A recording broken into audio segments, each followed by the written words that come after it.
మీతో ఎప్పుడు మాట్లాడాలి లాస్ట్లో చూడు సార్, నేను 15 దినాల కింద అన్నాను.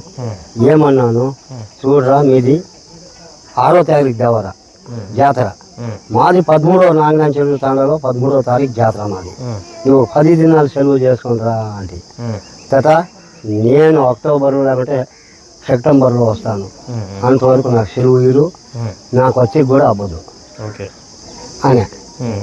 ఇంకేమన్నా నీకే డబ్బు 50,000 పెడుతున్నా తాత అని. నాకు వద్దప్ప, మీరు చల్లగా ఉంటే చాలు, నా దగ్గర ఉండేవి, నువ్వు వచ్చినప్పుడు చూసుకున్నావు కదా ఆ మాట అన్నా. సో మెయిన్గా చెప్పాలంటే లైఫ్లో రియల్ హీరోస్ ఎంతో మంది అంటారు, కానీ ఒక ఆర్మీ పర్సనే, ఒక దేవుళ్ళు వాళ్ళే రియల్ హీరోస్.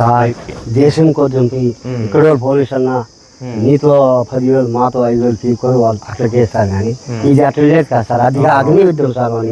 వాళ్ళు బాగుండడం వల్ల ఈరోజు బాడలో వాళ్ళు ఎంత పోరాడుతా ఉన్నారో మన 10,000తో బాగా నిద్రపోతా ఉన్నాము. ఆ బాడలో ఎంత చేయాలంటే అది ఆ పిల్లలు చేయాలి.